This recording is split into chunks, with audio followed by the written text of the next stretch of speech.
Danes bomo govorili o prejemu Božjega daru. Se pravi, govorili bomo o enem daru, ki je edinstven, ki je poseben, ki je nenadomestljiv. In ta dar smo že prijeli, nas je Bog že obdaril pri krstu. Ampak, veste, večina izmed nas je bilo krščanih kot male štručke, kot mali dojenčki. In smo ta dar prijeli na podlagi vere drugih. Potem, v času odraščanja, če smo hodili k verouku in podobno, če smo se pripravljali na sakrament Virme, smo zopet prijeli Božji dar. Ampak tudi v tem času, žal, velikokrat nismo bili dobro pripravljeni, da bi od tega daru izčrpali tisto polnost, po kateri vsi krepenimo. Veste, cerkev nas uči, da za vsak sakrament mora biti temeljita priprava. In mi teologi, duhovniki, škofje, kdorkoli se že pač ukvarja s katekezo, tu zelo grešimo, ker šlampasto, površno, nedobro pripravljamo ljudi na prejem vsakega sakramenta in ker niso dobro pripravljeni, ker niso notranje razpoložljivi, ker ne sodelujejo z Bogom, z njegovo milostjo, ki jim jo želi podariti, potem njegova milost ne teče, kako recimo neka infuzija v vodici, ki teče po cevkah, neovirano, nemoteno, ampak samo par kapljic dobimo. Te kapljice nas malo pobožajo, malo poškropijo, ne dobimo pa v polnosti, se pravi ta flaška infuzije, katere namen je, da se cela izlije v našo živo, se ne izlije. Zato, ker katekizem pravi, da so sadovi sakramentov, torej učinki, odvisni od prejemnikove razpoložljivosti, se pravi, od mene so odvisni. Koliko sem jaz razpoložljiv, koliko verujem, koliko sem odprt, koliko je v meni krepenenja, koliko je v meni želje, vse je odvisno od mene. Ne od tega, ki deli sakrament, ker ga v bistvu Kristus sam drži. No in danes bomo govorili o tem daru, o Božjem daru, ki je največji možni dar in ne bomo govorili o nekih materialnih stvareh, ampak veste, o katerem daru se zdi, da velikokrat premalo o tem razmišljamo. Bog ne želi poskrbeti za nas samo, bi rekel, v tem fizičnem materialnem smislu, da bi imeli dovolj hrane, streho nad glavo, obleko in tako naprej.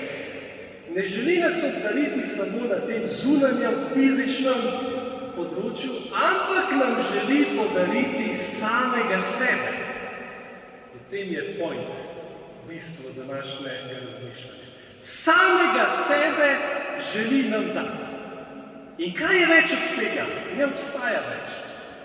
Se pravi, on sam, ki je življenje z veliko začetnico, on sam, v katerem biva polno življenja. Kaj pomeni polno življenja?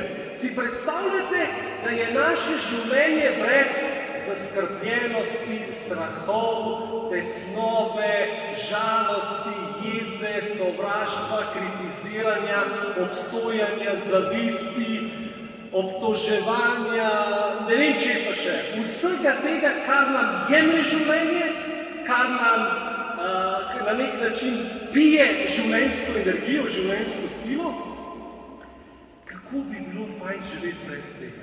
Evo, v tem Božjem življenju je odsotnost vsakršnega zla, bolečine, trpljenja, zaskrbljenosti in tako naprej. In ta dar svojega življenja Bog želi dati v moje telo. In to je dal že pri krstu, pri Virmi je to potrdil, ampak, kot sem rekel, ljudje v tistem obdobju večina izmed nas ni bila pripravljena. In vedno znova ta dar oživlja in poživlja pri, recimo, sakramentu spovedi, še posebej pri sakramentu Euharistije in pri vseh ostalih sakramentih.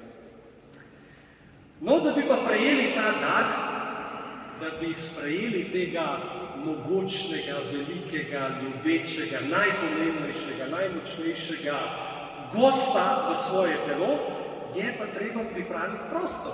Je res. Kako mi goste sprejemamo, recimo, v v svojo lastno hišo ali v svoje lastno stanovanje. Vse počistimo, ne? Bolj kot nam je gost svet, bolj kot nam je oseba dragocena, bolj kot nam je pomembna, bolj se potrudimo in počistimo vse kotičke, ki jih sicer ne počistimo. In lepo damo novo svežo posteljnino, skratka še kakšno darilo gor, res se potrudimo. Si predstavljate, da pride v našo hišo nek kralj, nek princ, neka princesa, neka eminentna oseba, nek slaven, znan športnik, pevec, kdorkoli že. Kako bi se takrat potrudili, ne? No in zato, da bi Bog sam, ki v bistvu že biva v vseh nas krščenih na poseben način, da bi on lahko neovirano, nemoteno deloval v nas, mu je treba pripraviti prostor. In treba je očistiti ga. In zdaj pa vprašanje, kdaj se ta naš notranji prostor umaže, zamaže, kdaj postane temen, temačen in tako naprej. Ko ljudje hudobno razmišljamo, ko ljudje delamo krivice, ko gojimo v sebi negativna čustva, ko izgovarjamo grdne, sramotilne, žaljive, ponižujoče besede, ko gojimo v sebi slabe namene, takrat mi zapackamo, umažemo ta notranji del nas samih, notranji del človeka in zato ta sveti duh, ki je že v nas, ne more delovati v polnosti. V tej mozani se ne znajde najboljše. In zato je nujno treba očistiti prostor. Oziroma očistiti svoje telo. In dajmo iti na en konkreten primer. In sicer, a veste, ko nas nekdo prizadene, ko nas prevara, ko nas izda, ko nas ogoljufa, ko nas prekolne, ko nas zavrže, ko nam jasno da vedeti, da nismo od njem zaželeni, ko nas osramoti, ko nas poniža, ko nas kakorkoli prizadene, mi organsko v telesu začutimo bolečino. Pa je res.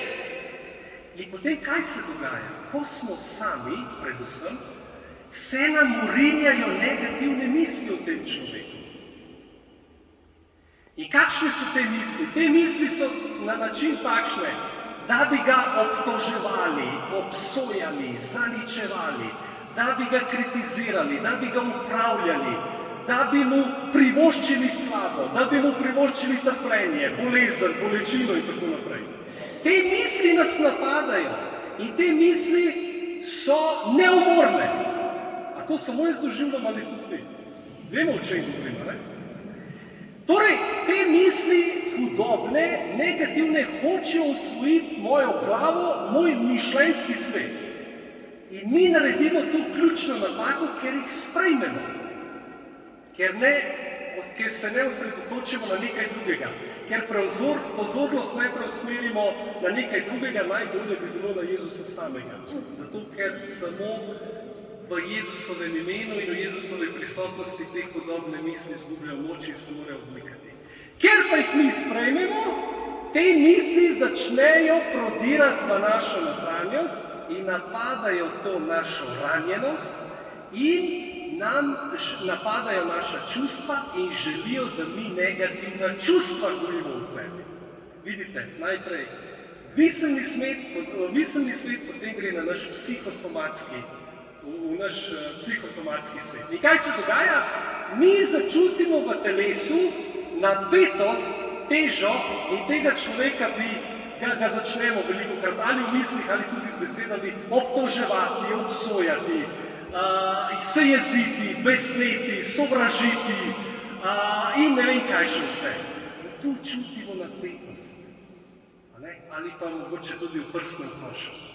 Vidite, zelo hoče osvojiti moj mišljenjski svet, moj čustveni svet in potem iz tega nasili, da mi grešimo, da izgovarjamo nepremišljene besede, lahkomiselne besede, žaljive, sramotilne, kakorkoli že obrnemo negativne besede, skozi usta na ta način grešimo in potem nas tudi sili v dejanja, in ljudje postanemo nasilni in tako naprej.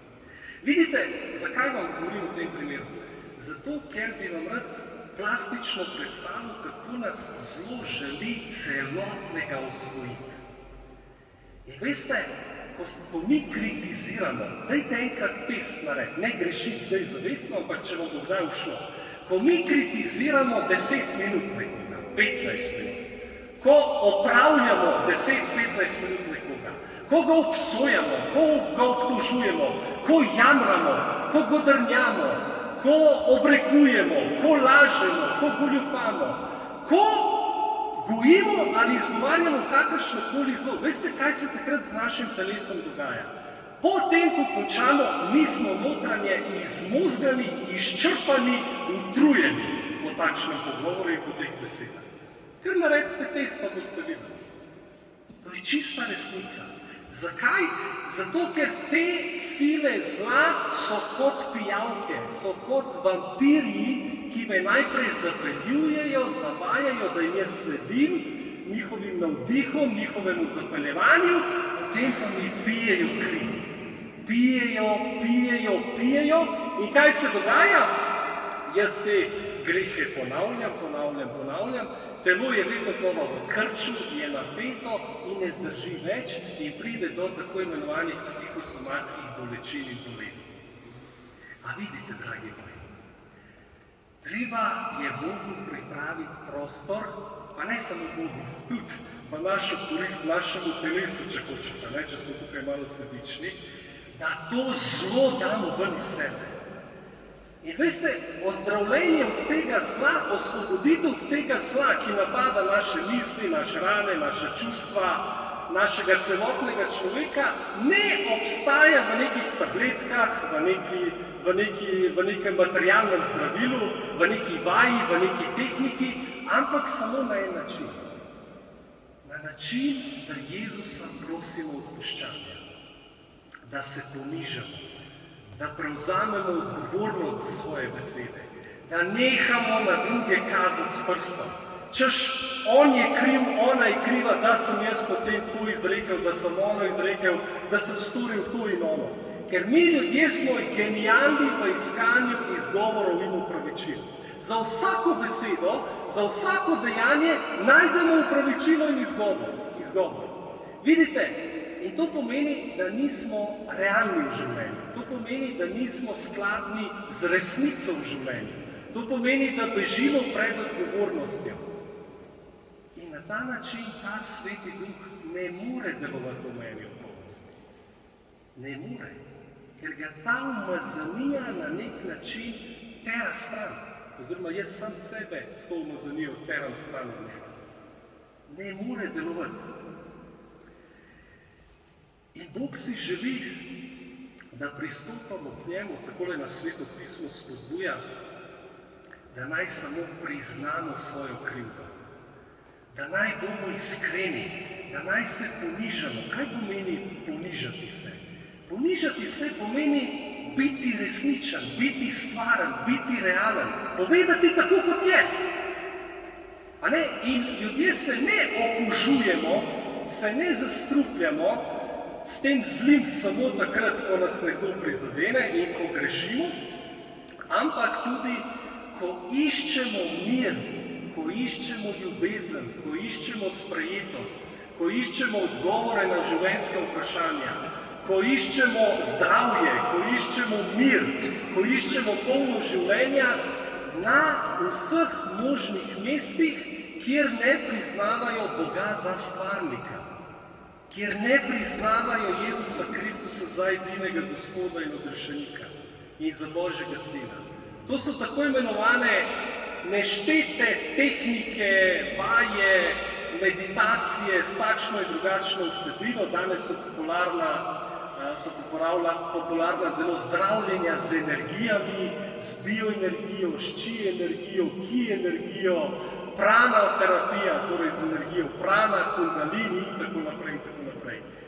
Tam ni Jezusa. Tam ni življenja z veliko začetnico. Tam ni Boga. Tam je samo še, da še dodatne pijavke sprejemam v svojo notranjost, v svoje življenje, ki mi na videz na začetku prinašajo neko trenutno ugodnost. orodje zadovoljstvo, ampak na daljši rok, če smo pozorni, nam pijejo ravno tako kri, kot pa tiste pijavke, o katerih sem prej govoril.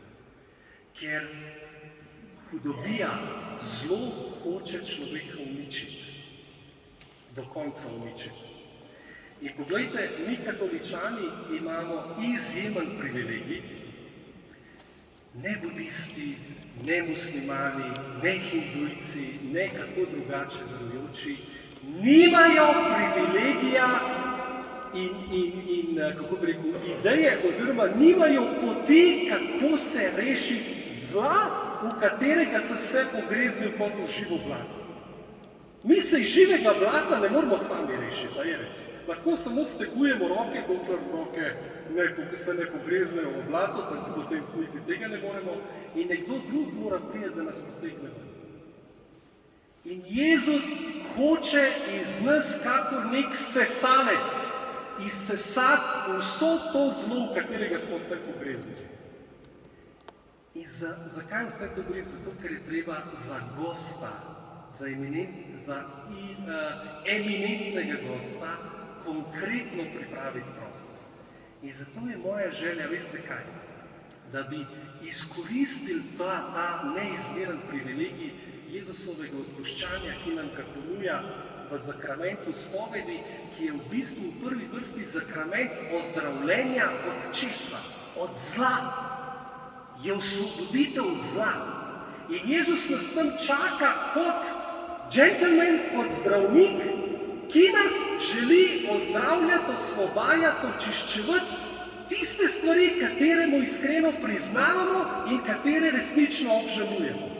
In zato, kot nas Sveto pismo spodbuja, ne se sramovati svojih grehov, ne prikrivati Bogu svoje grehe, ne olepševati, ne zavijati v celofan, ne iskati opravičil in izgovorov in tako naprej.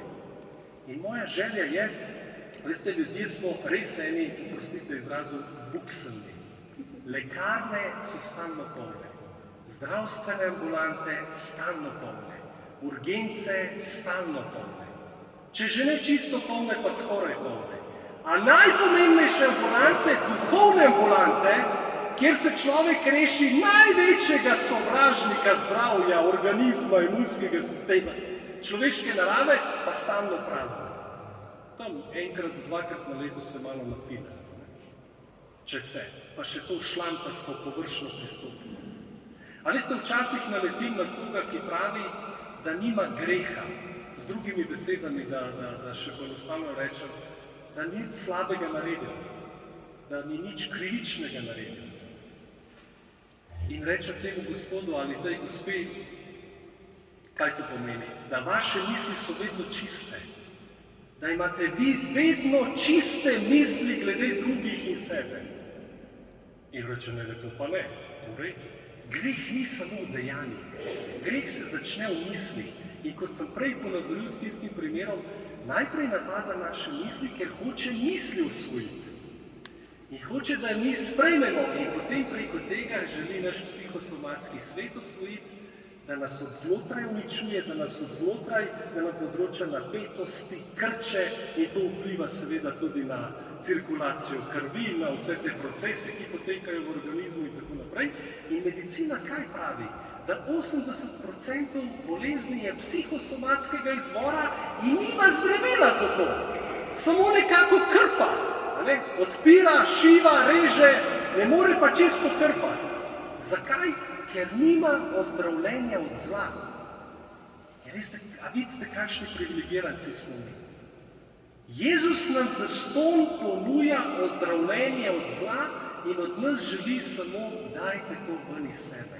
Vse svoje negativne, hudobne misli v odnosu do drugih in do sebe, Boštjan, priznaj mi, da si obsojal, obtoževal, zaničeval, da si ne vem kaj vse naklepal in podobno.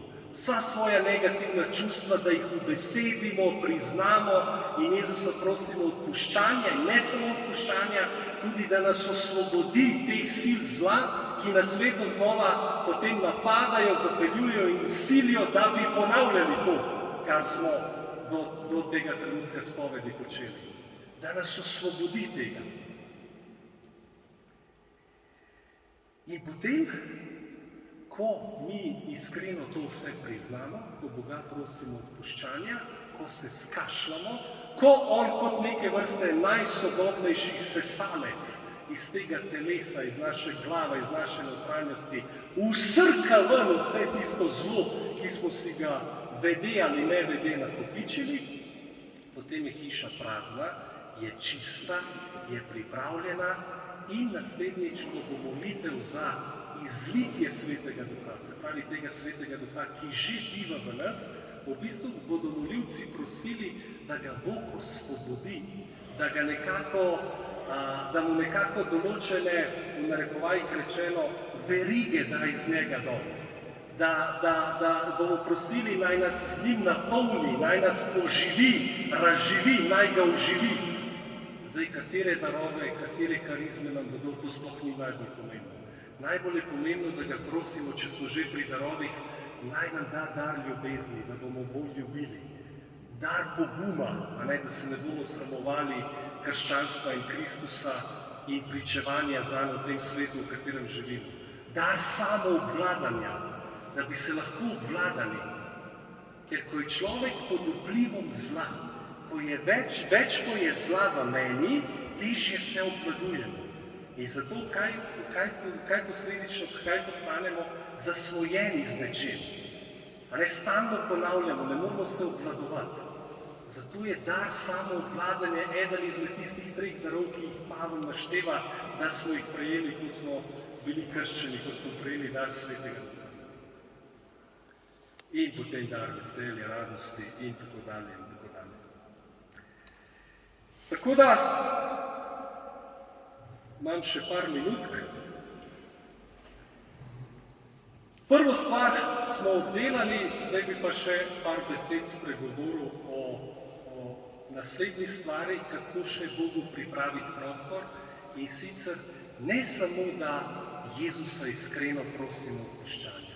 Tu vas res spodbujam brutalni iskrenosti. Vse povejte.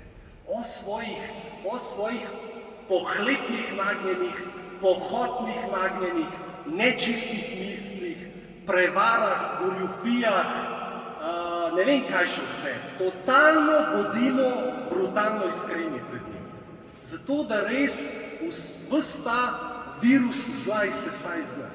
Druga stvar, v kateri vas spodbujam, da mu res pripravimo v polnosti prostor, da si vzamemo list papirja, napišemo imena ljudi, ki so nas kakorkoli prizadeli in jim izgovarjamo, v besedah lahko izgovarjamo na glas, vsakemu posebej, da mu odpuščamo. Za to in to in to. Da dam primer, recimo, da me je Franci prizadel tako ali drugače, napišem ime Franci in Jezus, jaz se sedaj odpuščam, da mu hočem vse odpustiti. Ker odpuščanje se začne v volji. Hočeš odpustiti ali nočeš odpustiti?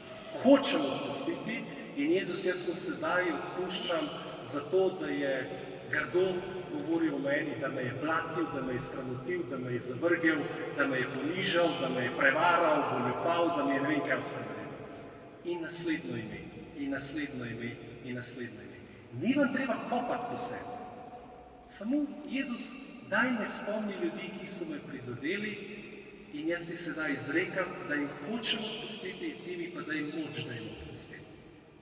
In potem še tretja stvar, da napišemo imena ljudi, ki so nas prizadeli.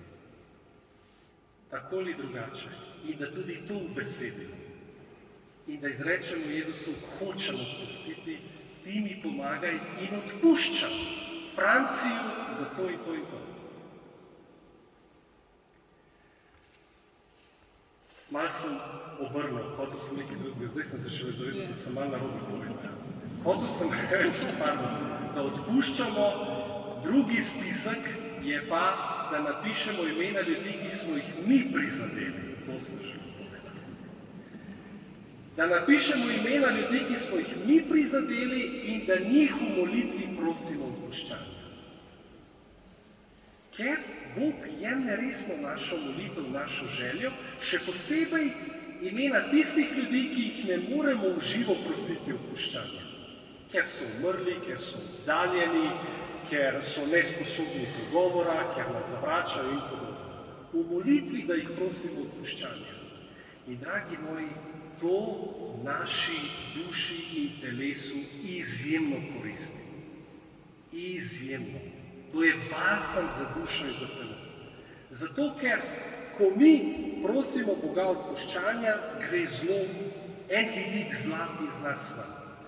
Ko hočemo odpuščati in odpuščamo, odpiramo Bogu svoje rane, svoje bolečine in on dobiva prostor potem v nas, da jih ozdravlja.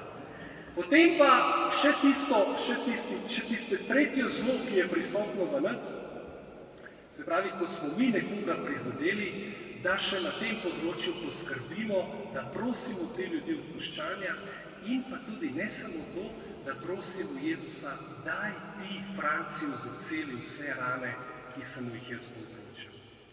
Evo, to bi bilo, če mene vprašate, izjemno temeljita priprava, konkretna priprava, kajti bistveno je, da človek v življenju vsak dan išče, ne samo, ko se pripravljamo na izlitje ali na sveto mašo ali na karkoli že, da bi vsak dan skrbeli, da smo spravljeni, pomirjeni z Bogom in z ljudmi med seboj. To je temeljno in ključno. Potem bomo na koncu podsojeni in od tega bo odvisna naša večnost. Evo, da zaključim. Torej, na ta način najbolj temeljito pripravimo prostor, naslednja stvar pa je, da Jezusu zaupamo, da ga povabimo. Gosta je treba povabiti v svojo hišo, mu odpreti vrata, ga povabiti, mu izreči dobrodošlico. In na kakšen način ga povabimo, da ga konkretno, da mu to izrečemo in pa tudi, da zaupamo v to, da on prihaja, ker Bog, veste, Bog dela na podlagi našega zaupanja.